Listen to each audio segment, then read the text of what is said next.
From UFOs to psychic powers and government conspiracies, history is riddled with unexplained events. You can turn back now or learn the stuff they don't want you to know. A production of iHeartRadio's How Stuff Works.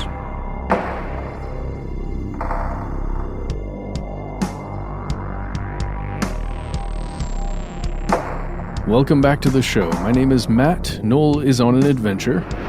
They call me Ben. We are joined, as always, with our super producer, Paul, Mission Control Decant. Most importantly, you are here, and that makes this stuff they don't want you to know. We have a special guest of sorts today, Matt. We do. We have JJ Posway. He's a new producer here at the iHeartRadio network, the iHeartRadio podcast network. That's a hard shrug you're doing there, man. Whatever this thing is that we're a part of is called. Yeah.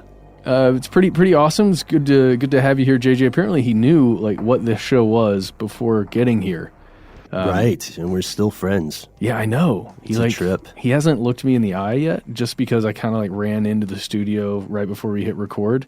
Yeah, and I can't see him because my view of JJ. Oh, okay, he's looking at me. Oh gosh. Yeah. Well, you've got sort of this blue steel vibe going on today, so I can see how people would be, a bit intimidated. Right? Oh, I'm feeling it. I'm feeling the blue steel. Yeah, I'm going for kind of an eye of the tiger thing, and I'm sort of doing it. I'm pulling it off, kind of. Oh no, I'm seeing the intensity. So, just to check in with you, everything's good. We just had our big July 4th, weekend. Yeah. I have some traveling that I need to catch up on, but July 4th. Woo, America. Right. I hope you had a good weekend as well. And if you are listening in a different country, July 4th, I think it's weird for us to assume everybody knows this. July 4th is when the United States celebrates independence from Britain, right? And the way in which the U.S. most often tends to celebrate this day is through getting kind of drunk, lighting fireworks, and having barbecues. There you go. And that's what some of us did. That's very diplomatic. How you guys doing out there in the booth? Thumbs up, thumbs down? Thumbs up all the way. Thumbs up. That's great. And how are you doing, folks out there listening today? Do you have something on your mind? We're going to investigate some pretty interesting stuff here that may be familiar to some of us. If at any time while we're exploring this strange rabbit hole, the spirit so moves you and you have something on your mind that you want to tell us and you don't want to have to type it out, then have no fear. You can pause the show. We'll wait for you and you can give us a call. You can call us at 1-833-STDWYTK. You'll figure it out. You'll hear Ben on there. You'll know you're in the right place. And I feel like we've established the rules of the call-in line. Yeah. Such that at this point, feel it out. Yeah. all you have to do is call. So we talked at the top here just about how honestly odd it is when someone I can't speak for you, Ben, but it's an odd experience when someone recognizes your voice. And on this show, it's only happened to me a handful of times. Mm-hmm. I'm assuming that it's happened to you more because you had a visual presence on this show for so long. Mm-hmm. And so many people watch those videos. But today we're talking about the concept of being known, of being recognized, right? To the nth degree, yes, indeed, Matt. We are talking about the concept of celebrity. Celebrity is really bizarre when you think about it. Since before the dawn of recorded human history, we've looked to place our beliefs and our values on the form of a familiar face, something that is like us. Abstract ideas are all well and good on their own, but generally speaking, humans like other humans or things that look like humans. And they want that to be sort of a coat rack upon which ideas hang, something with which we can directly identify. So for a lot of people, maybe during the Cold War in the West, when they thought of communism, they didn't think of a bunch of ideals written by some stuffy old dead European folks, they thought about a specific propaganda image, maybe a soldier in red marching or something. Yeah, we are a symbol-seeking being. The human is, and these celebrities a lot of times, or the representations from propaganda, are ways for us to quickly organize the way we feel about something, or the way we should feel about something, or the way we actually do feel about something or someone. Right, and we can be blinded by this too, which is a bit of a different bag of badgers for us. We can be blinded by this in strange ways, and our brains are pretty good at making things seem normal. So imagine in your mind the most famous person you can think of, the most famous person, caveat, who is alive today. If that person said something that didn't jibe with what they usually say, their diehard supporters are more likely to go along with it because they identify with the person first. Interesting. And the idea that they have, they can be led along or led astray, some would say, just by the way in which that person with whom they identify says or explains a certain thing. And this is why human beings love the concept of celebrities. In a lot of ways, celebrities today are similar to deities in ancient times. People obsess over them. We perform certain rituals. And that doesn't necessarily mean, you're sacrificing a goat to Neil deGrasse Tyson or Bill Nye or something. It can be as simple as checking your Instagram stories every day or every couple of hours or something. Right.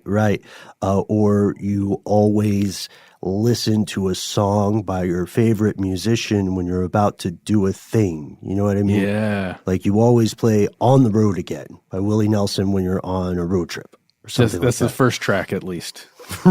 Right, exactly. So when we perform these rituals, we feel a genuine personal connection with entities that we may have never met and may well never meet in our lifetime. And who may not be anything like the representation that exists on whatever medium you're consuming. Exactly. So it's no wonder then that the world of celebrity is also a world rife with conspiracy. A while back, I wanted to bring this to your attention. A while back, Matt, you and I did a strange video, which I still think holds up. Yeah. It's kind of ridiculous, but in that video, we have this sort of meet the team kind of thing, right? Mm-hmm. And in there, you built this great chart supporting the notion that Paul McCartney had died and been replaced by someone else. Do you remember this? I do remember this, and shout out to Diana, my wife, because she gave me most of the information that was included in that. She helped me build that thing. She has an obsession, like we're talking about, with the Beatles, whether living or dead. And she knows so much. She basically was like, oh yeah, well, here's all the things. You just put this on there, put that on there. I'll cut all this stuff out. Here, you got it. Oh, that's awesome, man. Mm-hmm. That's awesome. That video is still around on our YouTube channel, which I missed, by the way. For some reason, the main thing I remember about that video is you holding some kind of pipe. Yes. And looking and explaining this conspiracy thing to me. And then we're in a bathroom. Yeah, we realize we're in a bathroom and you've been urinating the entire time. Oh, that's right. Because it cuts over. Spoiler. It is safe for work. We should say that. We thought that was hilarious. We hope you enjoy it. Maybe some of our fellow longtime listeners in the audience remember that one. Today, we are diving back into the world of celebrity conspiracy, specifically the idea that some of the world's most famous people have been secretly replaced by lookalikes, body doubles, doppelgangers. Ooh, doppelgangers. Ooh, can I say it? So guess what? Here are the facts. It just doesn't sound the same when you got it. Here are the facts.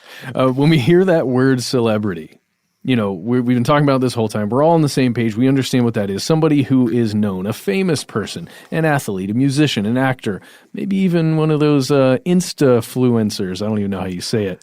Oh, that's good. Did you write that? I did. That's great. Insta-fluencers. Yeah. That's good. I like that. Exactly.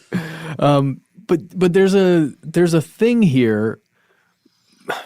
It's tough to differentiate, but we're going to try and do it here. All right. Between someone being capital F famous, it's not really capital, but let's just use a capital F as in this Sure. person is known throughout the world for some reason as a human person that does things, but then an internet famous person that is slightly different.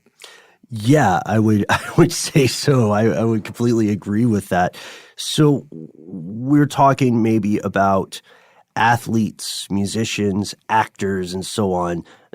That's often what we mean, right? When we say, as you say, capital F famous, or heads of state or heads of religions. People who are photographed by other people all the time. And then we have the thing where people are maybe more famous in a specific field. That's probably where I would put what we call instafluencers, or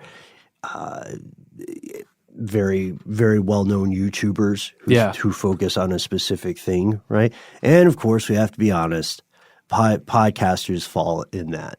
There are some maybe they count as capital F famous people who are also podcasters, but they're not famous for that. Does that make sense? Thinking about Will Ferrell right there. Oh, that's right. Yeah. He'll get into podcasts. Right now, I think it's just Ron Burgundy. Oh, yeah, exactly. So,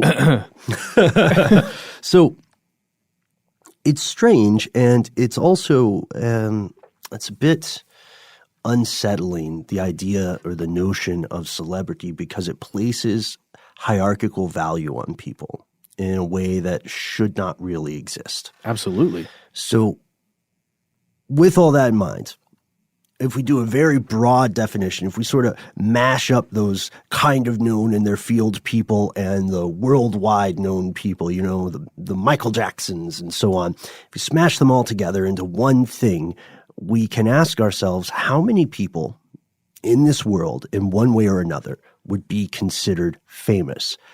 It's really, really tough to tell. Some, like you said, Matt, are known worldwide as a kind of eternal position.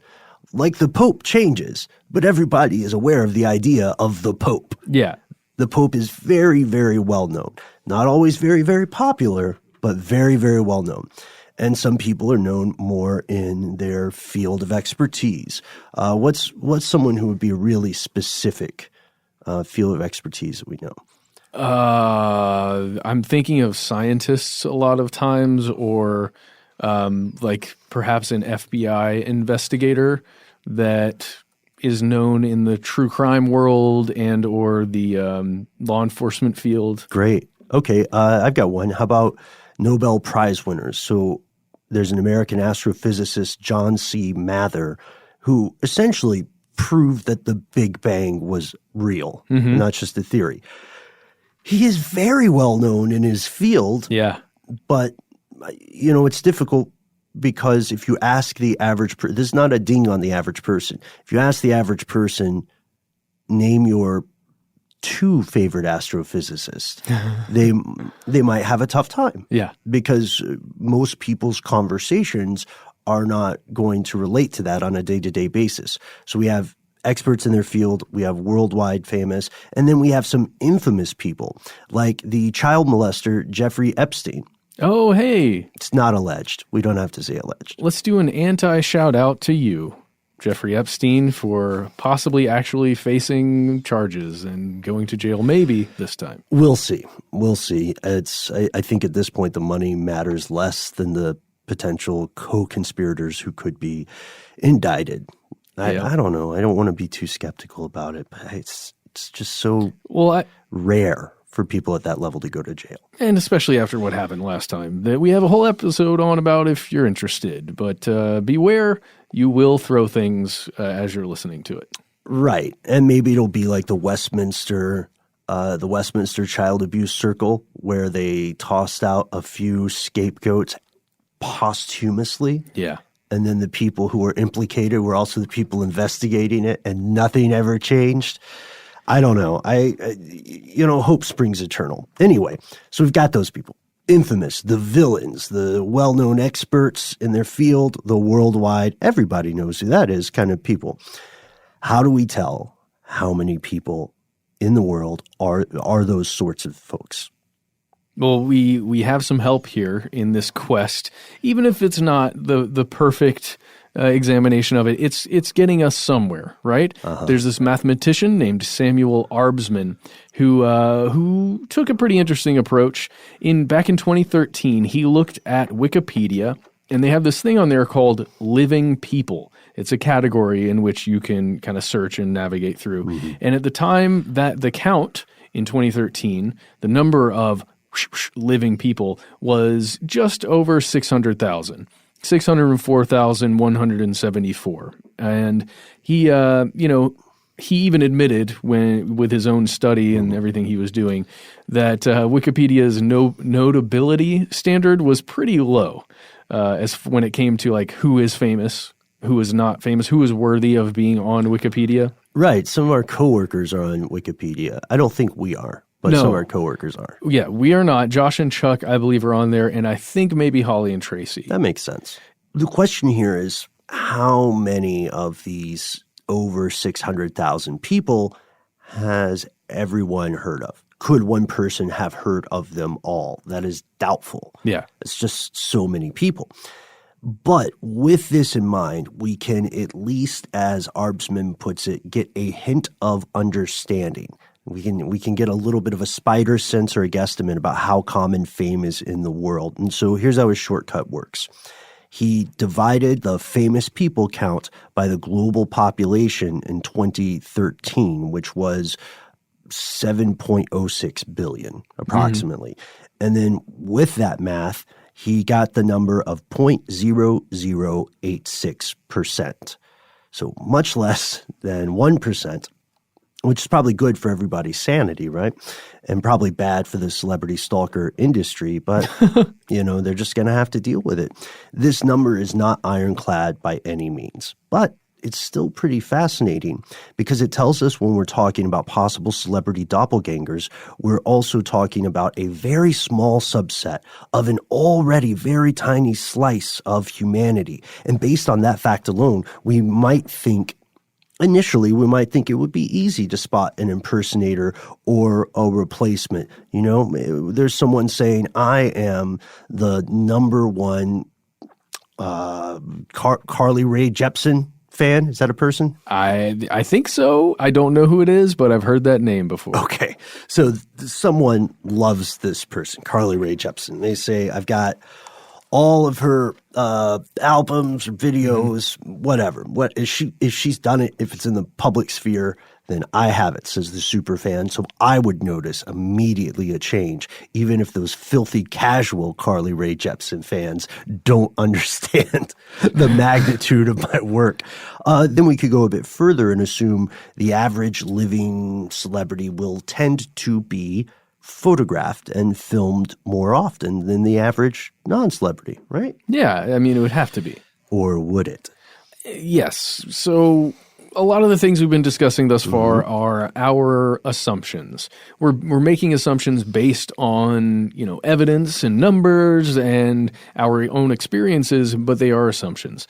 But really think about it. If we're talking about the current president or any president or maybe some daytime news hosts, many, many famous people have entire groups of people, teams, who are controlling their images. They have offices built around managing the icon that is their very own celebrity, that is a PR little gem or something that they get to show around. And it may actually be easier for a celebrity to be replaced because in many ways they've already been replaced by all of these images of themselves, these versions, these virtual versions of themselves that are out there. Sure. They've had different haircuts over, the time that they've been famous.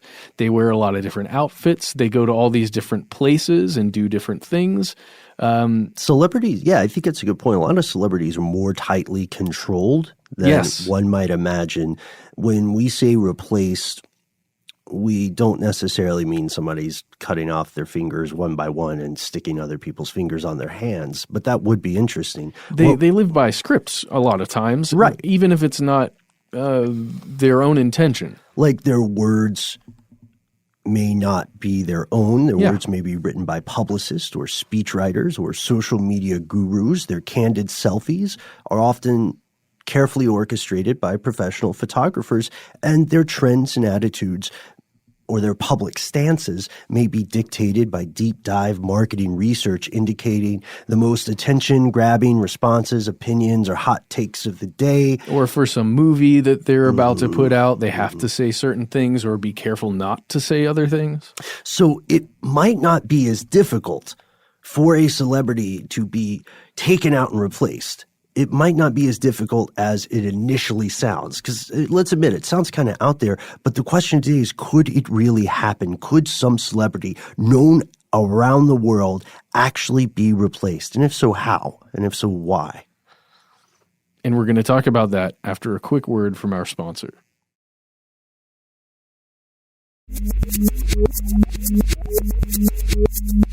Here's where it gets crazy. We were talking about this earlier off air. Body doubles are real. This Yes. stuff happened. Yeah. Oh, for real. In two places. And the first one is one that you already know about. There are body doubles in Hollywood, in filmmaking, for sure. Right? Oh, yeah. Good call. When you're thinking about stunt doubles and stand-ins, there are people whose job it is to look like a celebrity and either stand in light to make sure that it looks good with the costume or something, and then also people who get paid to do very dangerous, sometimes terrifying things, and they look like at least similar to a celebrity. Exactly. And they're publicly acknowledged. They're publicly You acknowledged. see them in the credits. But you won't know who they are unless you're a huge fan of stunt doubles or a person of a celebrity and also know their stunt double or Right. team of stunt doubles. But there's another case here, and it's politics, and that's when you have a huge state actor, a figure that's known really, really well, but is also in danger of being assassinated or at least harmed. Right. So one of the most famous cases would be Joseph Stalin. He was a real pill. He implemented controversial plots against citizens of the Soviet Union, even ministers and folks who were in his inner circle. The place that he was the leader. Yes. People who opposed him were executed after a fake trial on a good day. Other days, they just disappeared. And we mean disappeared from history. They were removed from official photographs, real devious stuff. Stalin increased the role of the Soviet secret police as he became the absolute power in the 30s. And it made sense for him to use these political decoys because he was protecting himself from his growing list of enemies. We don't know how many body doubles he had. He definitely had more than one. We know about two for sure. One was a double named Rashid, and he was dismissed from the army because he looked too much like Stalin. He went home. A government agent came to recruit him, and he became a sit-in for the dictator at meetings and banquets. Somehow he survived being in close proximity to Stalin, and he died in 1991 at the ripe old age of 93. So well done, Rashid. Good job staying alive. We also, I do have to mention, we also have a episode of Ridiculous History that's entirely about body doubles in the political sphere. So it goes into a little bit more of this. But he is, again, just one of Stalin's body doubles. There's one that's a little more well-known, I would say. Oh, yeah. Somebody, how do you say his name? Felix Dadaev? Yeah, I think that's good. Yeah. So you can head on over and listen to that episode of Ridiculous History now, or you can hear this abridged version right now.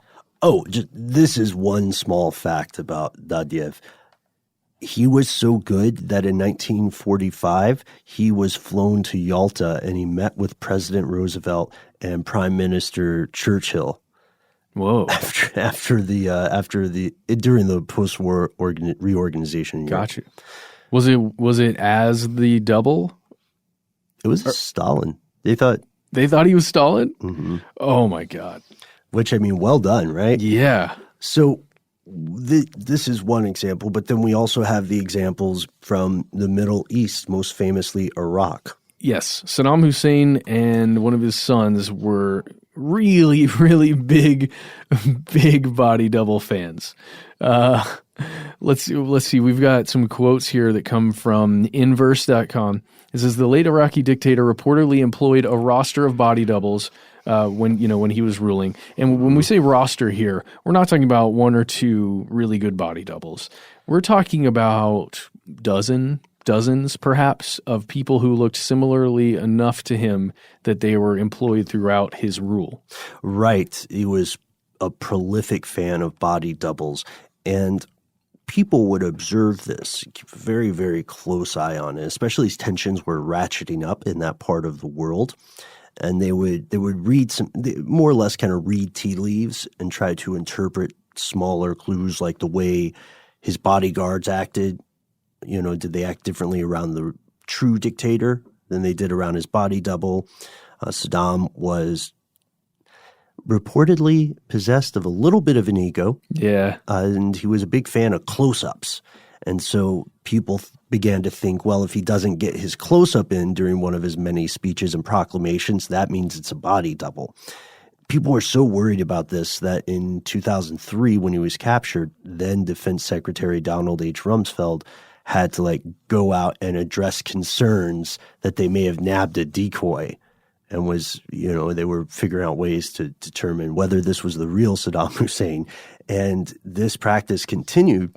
And just to jump in there, I remember in 2003 when Saddam was captured thinking, that's not the real Saddam Hussein.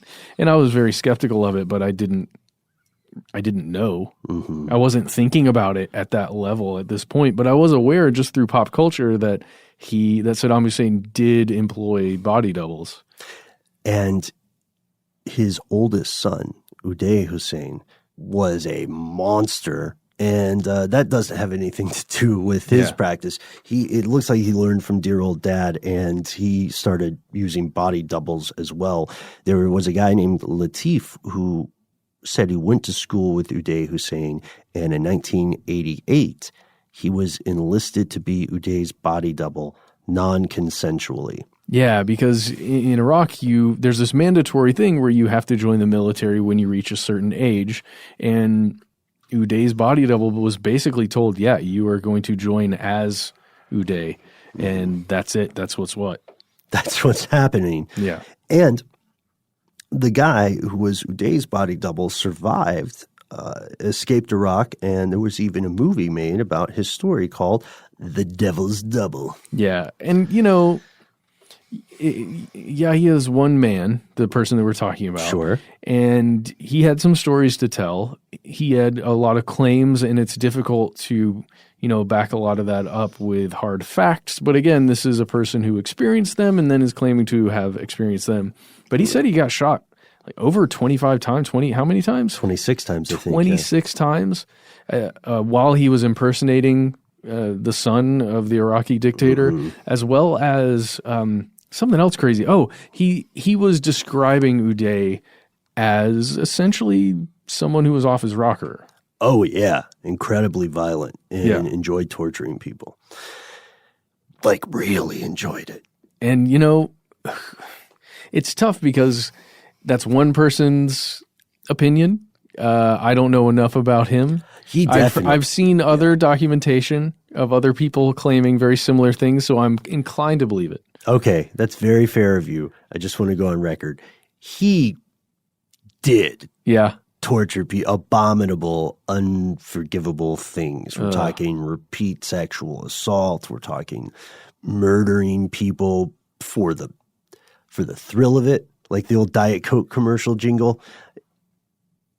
It's not surprising that he would have a body double because there were many, many people who wanted him dead for his many, many atrocities. Okay. It's to the point where it's a lot of work for one dude. Oh, dude, I hear you. For me, it's trusting, any Western source that would say that about somebody, like that. I see. You know That's what I mean? A really good point. It's it's hard for me to know where the line is of what's true because I don't disbelieve that he did some pretty terrible things. Yeah, I see. But was it exaggerated for propaganda purposes and so on? It's a good question. There is another question that we should address, which is how many more suspected body doubles are out there? According to Joe R. Reeder, who was a former undersecretary for the U.S. Army, in 2001, he said that many world leaders had used body doubles to escape capture. He said Osama bin Laden used body doubles, Manuel Noriega, Fidel Castro, and more. And there were even rumors that Hitler used a body double to escape death. That is a story for another day, I think. Oh, we've got, I'm pretty sure, a whole episode on that. Check it out if you're interested. It's pretty compelling. I don't know. Argentina. I mean, yeah, Nazi party members did escape there through the rat lines, right? They certainly did. So we also know that body doubles were used in ancient times. Not even really in ancient times. They were used up until the widespread dissemination of photography, right, and AV equipment. So it became easier to say, no, I've seen a picture of the emperor. Yeah. And you do not talk like him. You do not look like him. You, sir, are an imposter. Well, yeah, basically any way to record image or sound, right? Mm-hmm. Because if you're just dealing with an illustration and a written document, even that has quotations or something in it, that's the only way to know even the president, like George Washington. Imagine how many people in the United States actually saw George Washington. And then most of what people in the public knew of him throughout the world were paintings. Yeah. Illustrations, paintings, any image of him that was just created from another person's imagination through looking at him. Exactly. And now that we have access to these amazing surveillance devices called smartphones, it's very, very easy to not only take pictures of people, but to find pictures of people. And they don't have to be famous. So it seems like we're back to square one. How would you effectively fool people if you were a politician, an athlete, a musician, an actor, so on and so on in this world where it's much easier to verify this? It turns out that the same technology that made body doubles and impersonations more difficult for a time may make it much easier. And we'll explore why after a word from our sponsor.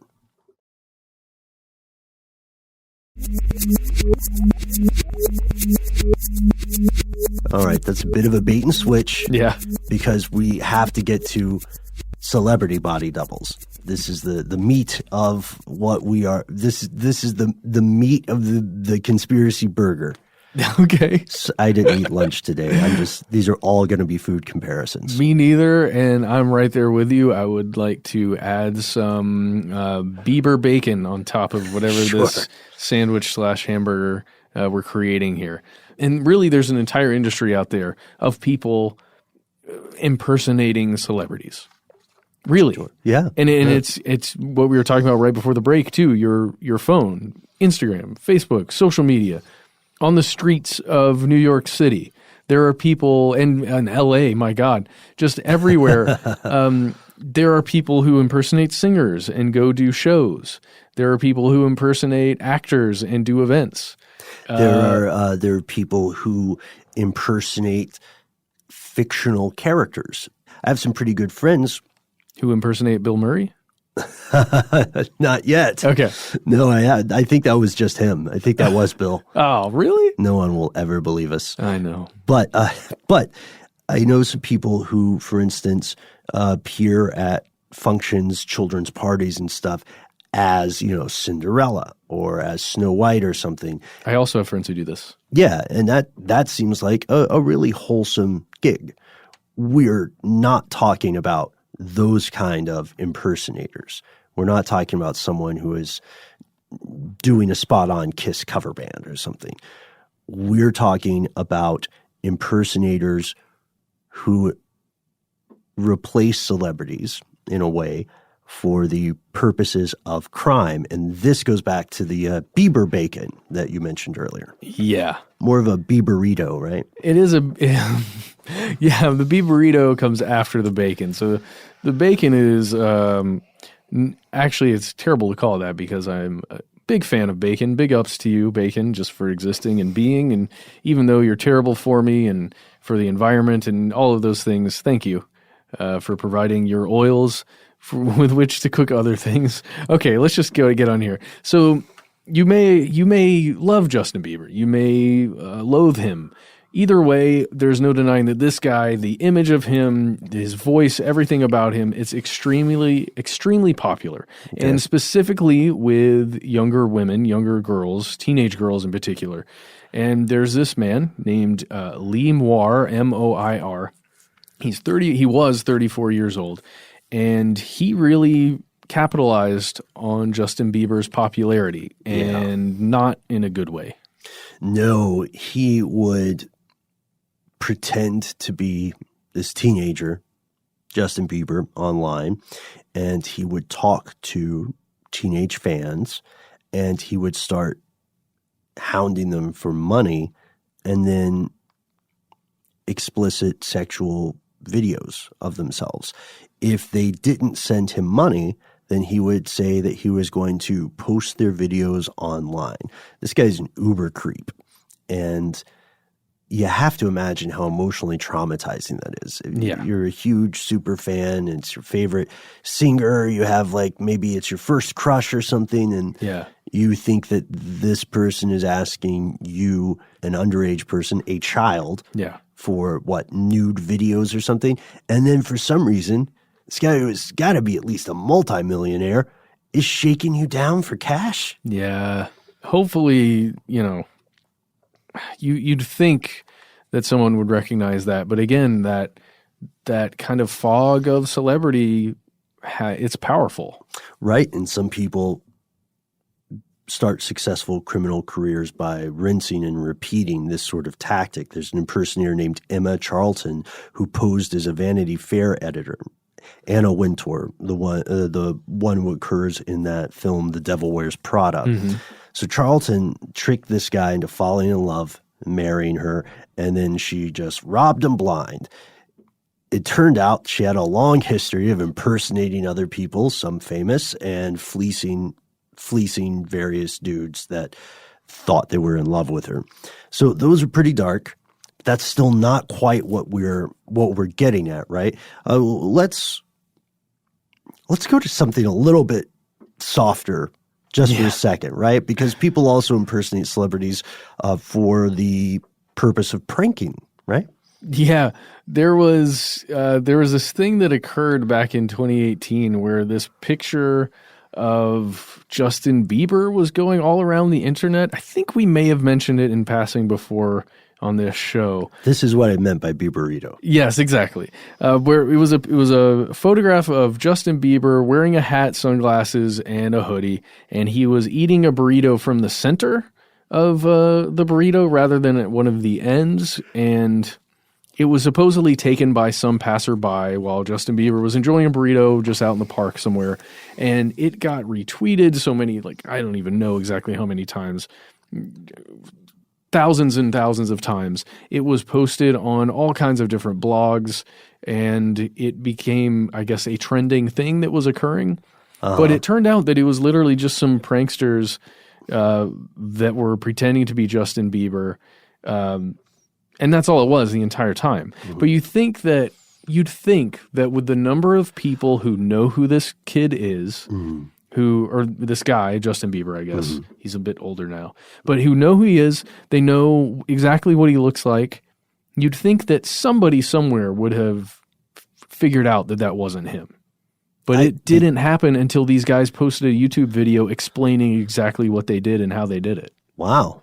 Weird. I guess the reaction was just so attention-grabbing, right? Well, and think about this. Around you, on your social media, whatever you're using, everyone is believing that this is an actual picture of Justin Bieber. So you almost don't even question, or you don't question it whatsoever. You just take it for granted. Oh, well, that's Justin Bieber. That's weird.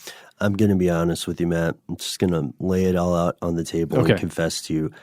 No ding on the guy, but I am not typically in a situation where my Bieber count is very, very low on a day-to-day basis. Oh, yeah, your encounters with the Beebs. The Beebs? Yeah. Is that a thing? The Beebster? I don't know. I don't know. Justin? Oh, all right. Well, I wish him the best of luck in his career because it's tough work to be a musician. I'll tell you this. Tremendous respect for Justin Bieber on this side over here. Even though he got caught up doing a lot of things, that's a little kid that has been fighting through the music industry since he was a little kid. That's so very kind of you.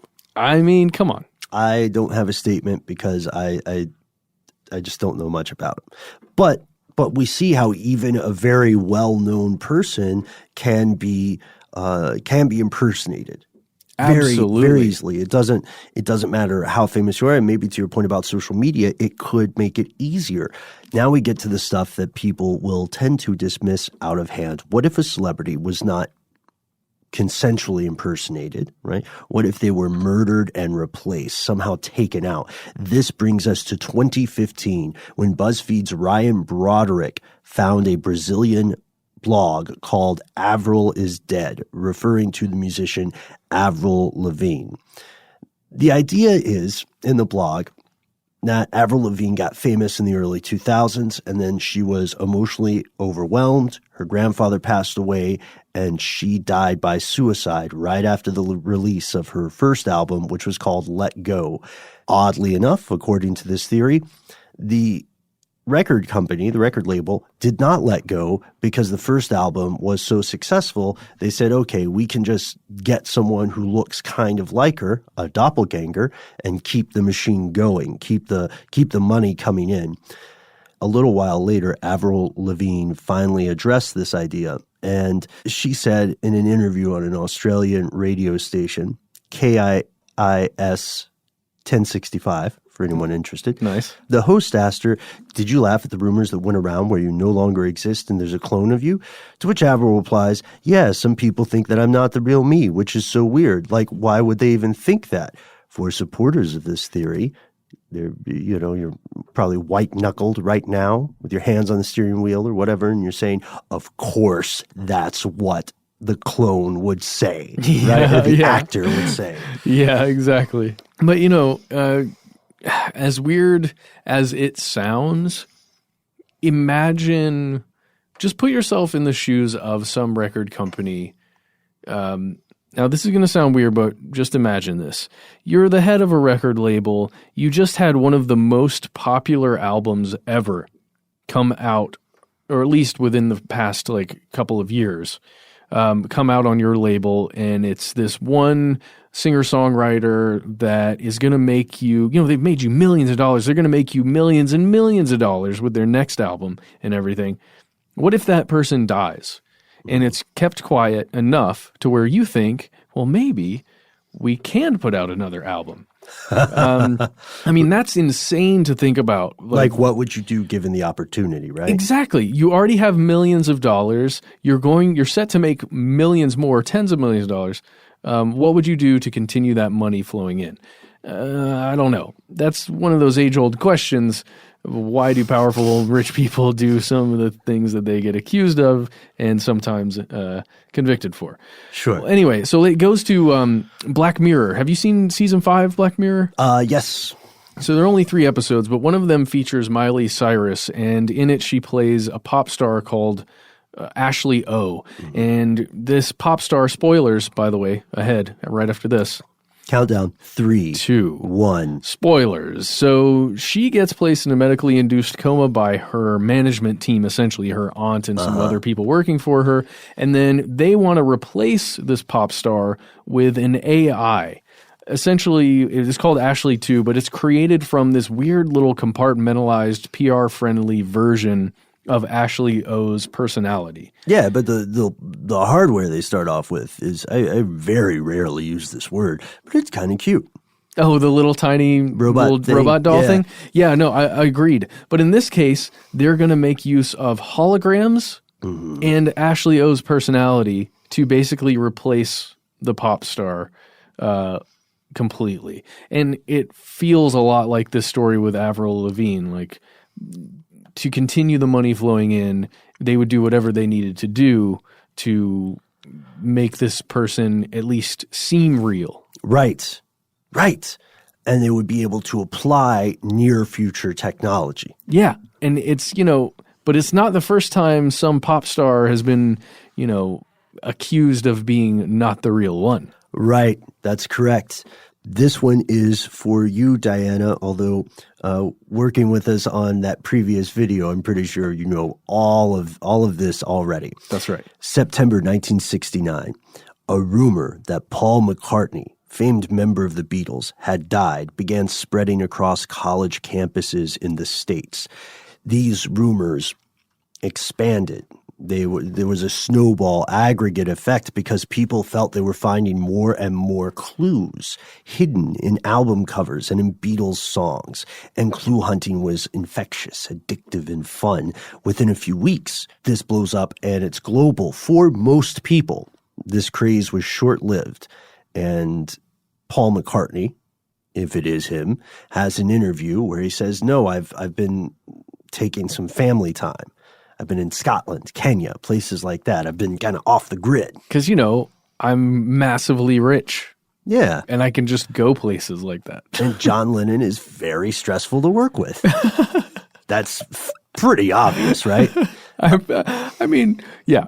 I know McCartney also has his quirks. Sure. That's true. Just trying to give John Lennon the benefit of the doubt. Okay. Right. I mean, right. That's true. Well, McCartney, though, he has this interview in Life magazine where he's like, I'm very much alive or whatever. and just popped over to Scotland, And despite denying the rumors, the exaggerated rumors of his death in a very Mark Twain-esque way, McCartney still had to confront these things. People said that he was a lookalike. His real name was William Shears Campbell or William Shepard. And William Campbell allegedly became Billy Shears on Sgt. Pepper. And William Shepard was supposedly the inspiration behind the continuing story of Bungalow Bill. That's awesome. It's a weird one. Bungalow Bill. We listen to a lot of Beatles at my house. Uh-huh. So all of this stuff rings so true to me. I love it. So how did this one start? Oh, there's an article. It's called Is Beatle Paul McCartney Dead? And it was written September 17th, 1969. This gentleman named Tim Harper, who was the editor of the Drake Times Delphic. It was a student newspaper of Drake University over in Des Moines, Iowa. Now, this article, it addressed the rumor, essentially the rumor mill that was kind of going around the school, that all these clues, if you put them together, it means that Paul McCartney has somehow died. And let's look at some of these messages here. So it includes a message that says, "Turn me on, dead man." Oh, yeah, sure. And this comes from the White Album from the song Revolution 9. And it's when you play it backwards. It's that old backwards masking thing that we've talked about before. Uh-huh. And this apparently, if you look at all of the rumors and the things that were published, if you trace it all the way back, you get to this article, the one that we just mentioned in Iowa. Right, by Tim Harper. Mm-hmm. So according to music journalist Merrill Noden, this was the first published work on the idea that Paul McCartney was dead. Because of some backward masks lyrics. Turn me on, dead man. It's weird. Yeah. Weird flex. So let's do one more example. But what about Abbey Road? He wasn't wearing shoes and he was smoking. What about Abbey Road? I'm just saying. He was standing with four people who all looked kind of alike. What do you got to differentiate yourself? But just Paul? I don't know, man. What about that car crash? I don't know. He was in a car crash in his Mini. I know. So I've got to say, a lot of people still think that is a fringe theory, among them being the man who, as we record this podcast, claims to be Paul McCartney. He would say he claims to be that because he is Paul McCartney. Yeah, he would. I am profoundly inspired by your commitment to this. I know. Thanks. Do you seriously think it's the case?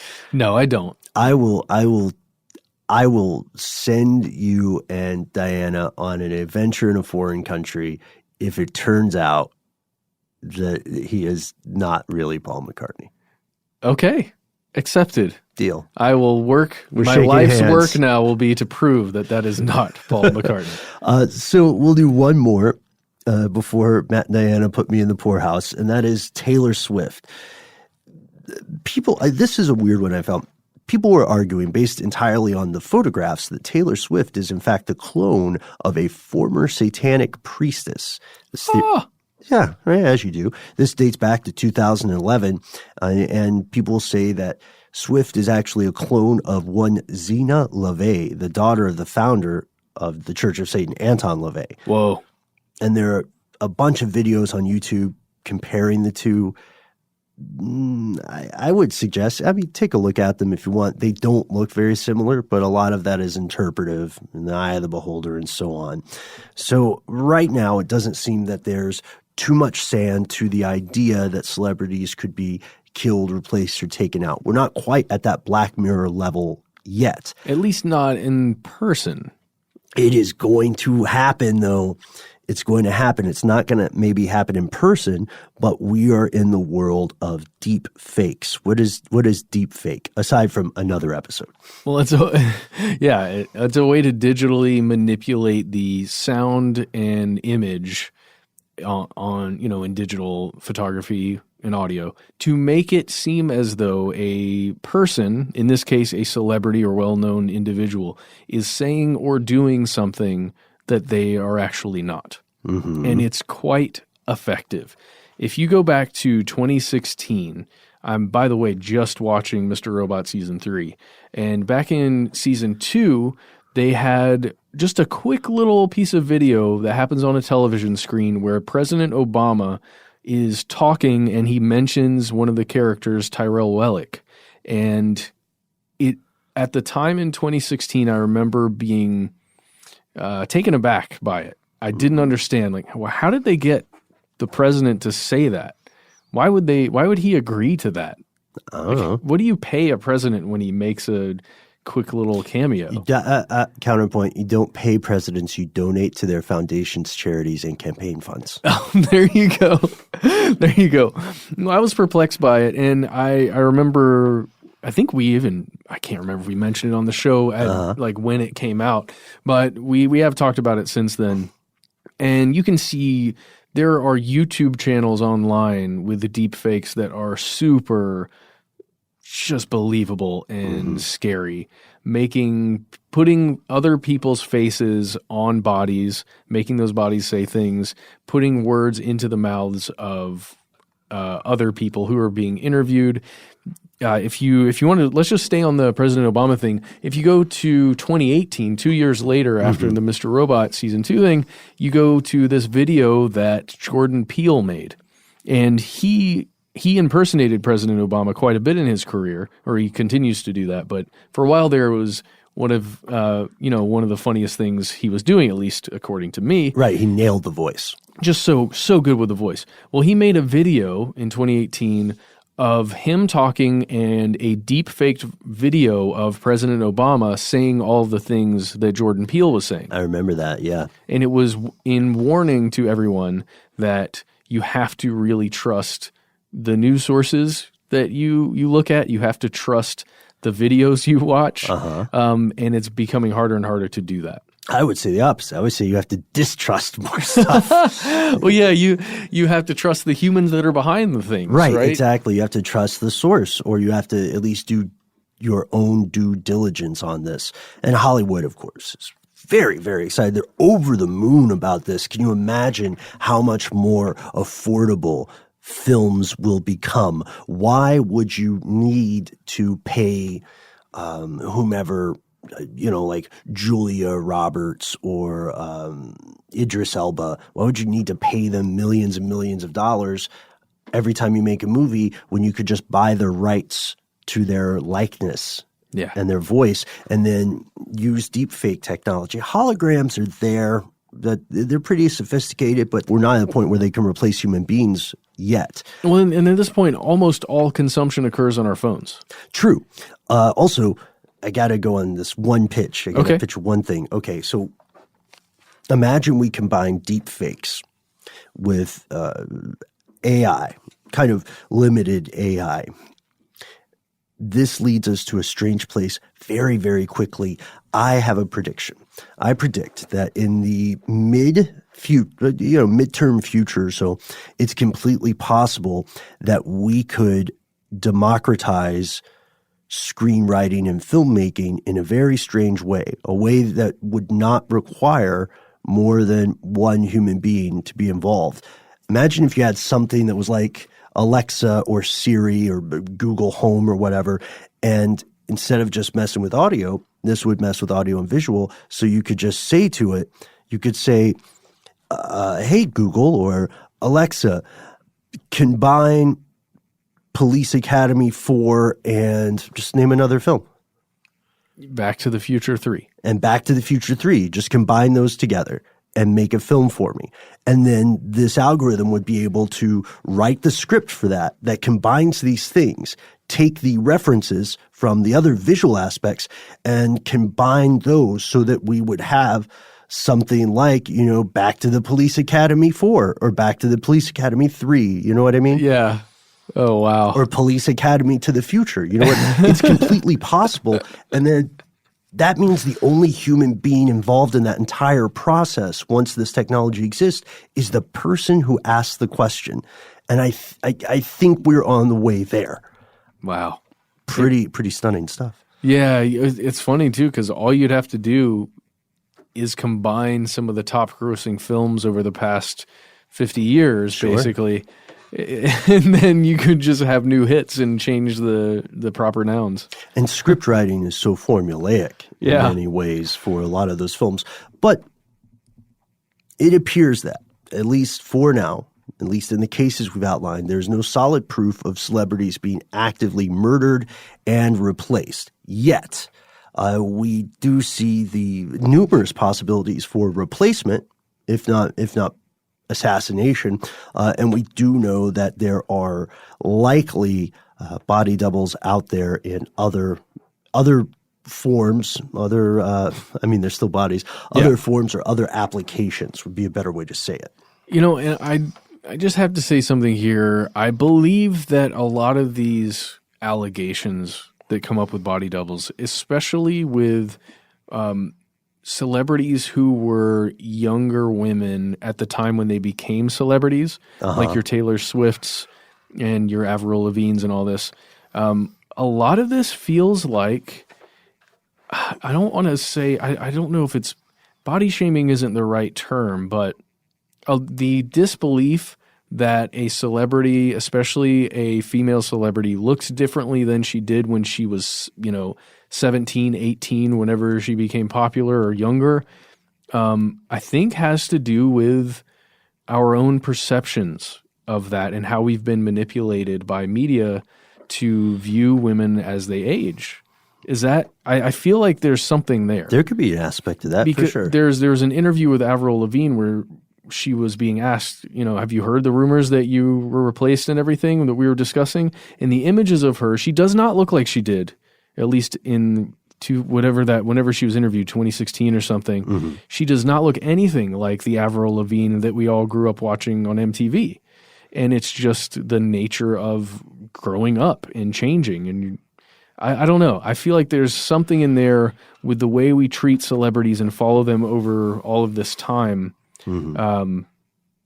That maybe we just lose sight of who the person is when you're looking at them. Or the fact that human beings age and change. Yeah, I don't know. See that. So that's where we're leaving the conversation today. I know this was a really long one. I think this is our longest episode we've done in a while. So we want to hear from you. What celebrity replacement theories, if any, do you feel have some true grit? What do you think would be the most likely scenario wherein this could occur? And if you have proof of it, let us know. If you are Paul McCartney and you're just tired of hearing this, that's fine. Let us know. We hope we were fair about that case. Or just send us pictures of your favorite doppelgangers. It's often said that everyone in the world has someone who looks exactly like them. Have you ever met your doppelganger? Was it cool? Were they cool? How did it go? tell us. You can find us on Facebook. You can find us on Instagram. You can find us on Twitter. You can also give us a call directly. We are 1-833-STDWYTK. Leave a message. We will hear it. We might get on the show. Yeah, and if none of that quite bags your badgers, you want to contact us in what is now the old-fashioned way, there's good news. You can reach us directly via email. We are conspiracy@iHeartRadio.com.